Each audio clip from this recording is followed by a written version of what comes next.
kwa mafuta haya tofali zikamiminika, pesa ikafunguke, milango ya hela ikakufungukie kwa damu ya Yesu Kristo mwana wa Mungu hai.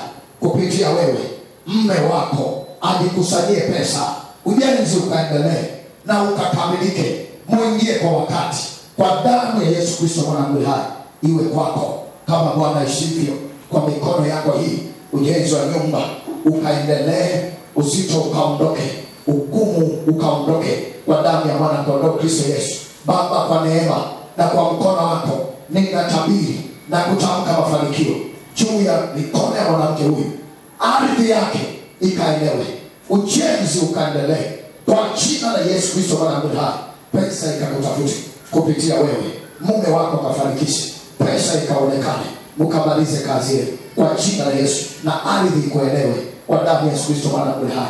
Usiachanishe mikono, shika hivyo hivyo kama Bwana ishivyo. Ninanena pamoja na iko mbali na wewe, lakini natamka damu ya Yesu. Bwana akakusaidie ukamalizie ujenzi wa nyumba yako, ujenzi wa nyumba yako, ujenzi wa nyumba yako. Tofali ziende, pesa ikutafute kwa damu ya Yesu. Ukaone faida ya kile unachofanya kwa jina la Yesu Kristo.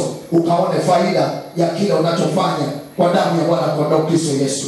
Kisha nikukalie mbali, mikono yako ikamate fedha, ukamalize kazi ya ujenzi kwa jina la Yesu. Ugumu wa namna yoyote ukukalie mbali kwa damu ya mwana kondoo Kristo Yesu.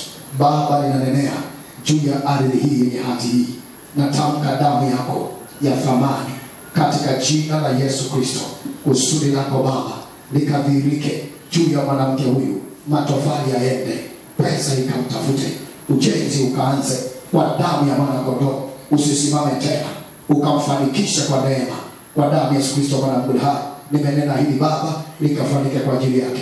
Mungu nakusifu kwa neema, hiki kiwanja kikajengwe, tofali zikaende. Inua watu kwa ajili yake, inua watu, inua mtu kwa ajili yake.